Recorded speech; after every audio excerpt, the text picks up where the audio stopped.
سلام درنو لیدونکو ستړي مشئ. په دغه ورځ هند خطرناکه میړانه ترسره کړه، خو پاکستان خطرناک او تباه کوونکی بدګزار وخوړ. چندریان دریم هند لومړنی هیواد شو چې د سپوږمکۍ سویلي قطب ته ورسېده.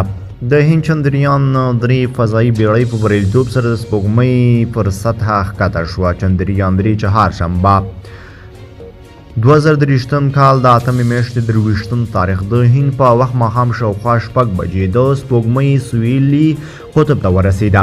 نړۍ کې هند لومړی هیواد شو چې د سپوږمۍ په دې برخه کې یې فضایي بیړۍ ځای پر ځای کړه. په ټوله کې له متحده ایالاتو، پخواني شوروي اتحاد او چین وروسته څلورم هیواد دی چې سپوږمۍ ته یې ځان رسولی دی. د چندریان 3 ماموریت کله پیل شو او موخه یې څه وه؟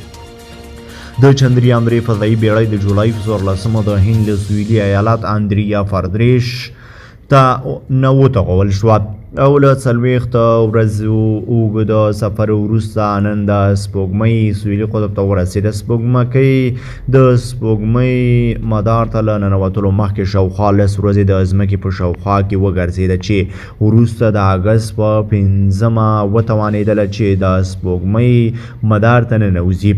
د چندریان 3 ماموریت یوه لویه موخه له اوبو جوړ کنګلونه لټول دي. ساینس پوهان وایي چې چندریان 3 د یادو کنګلونو په لټون بریالی شي، کیدای شي راتلونکي کې انسانان له سپوږمۍ د استوګنځي په توګه کار واخلي. د سپوږمۍ هغه برخه چې هندي ساینس پوهانو د خپل فضایي بیړۍ د ځای په ځای کولو لپاره غوره کړي سویلي قطب دی.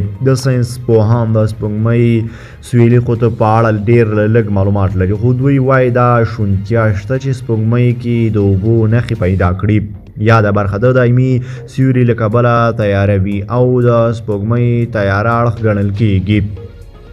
د چندریان 3 ماموریت ډېر ستایل شوی. د هند لومړي وزیر چې افریقا ته په رسمي سفر و، دا تاریخي شیبې یې په ژوندۍ بڼه پر انټرنیټ څارلې.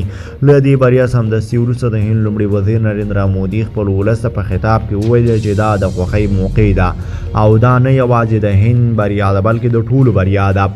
نوموړي وویل زموږ نظر دا دی چې یوه نړۍ یو ملت یو. سپوږمۍ ته زموږ ماموریت د فضایي علومو د څېړنې په لور یو مثبت ګام دی. په راتلونکي کې به هند خپله فضایي بیړۍ له سپوږمۍ څخه بهر کړي او ډېر ژر به د لمر په اړه څېړنه پیل کړي.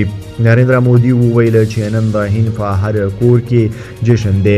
زه هم په دې جشن کې له خپل ولس سره یم. زه د چندریان ټول ټیم او ټولو هغو کسانو ته مبارکي وایم چې په دې ماموریت کې هر ډول مرسته کړې ده. زه 1400 میلیونه وګړو ته مبارکي وایر کوم. نوموړي زیاته کړله نن داسې مقام ته رسېدلي یو چې تر نن ورځې پورې د نړۍ هیڅ هیواد نه دی رسېدلی.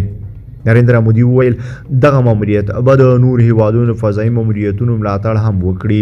دی وایي دا ورځ به موږ د روښانه راتلونکي په لور بوځي. د افغانستان پخواني ولسمشر حامد کرزي هم د دې بریا مبارکي ورکړې ده او په خپله ټویټر پاڼه یې لیکلي چې دا د هند ولس لپاره لویه لاسته راوړنه ده. له دې مخکې هم سویلي قطب ته د تګ هڅې شوې وې خو له ناکامۍ سره مخامخ شوی و. چندریان 3 نږدې 3900 کیلوګرام وزن لري او 15 میلیونه ډالر لګښت پرې راغلی دی. له همدې سره هند په سیالۍ کې روسي هم خپله بیړۍ د سپوږمۍ همدې برخې ته استولې وه چې د کېناستو پر مهال له ستونزو سره مخامخ شوه. د روسي فضایي ادارې ویلي د لونا 25 په نامه یا هغه ستوري بیړۍ له یوه بیړني حالات سره مخ شوې چې ټاکلې وه 13 دوشنبه د سپوږمۍ مخې ته ورسیږي. دغې ادارې ویلي وو دا ستور بیړۍ هغه مهال له سپوږمۍ سره ټکر شو چې د سپوږمۍ پر سطحه یې د کېناستو یا چورلیز ته ننوتو ته چمتووالی نیوه.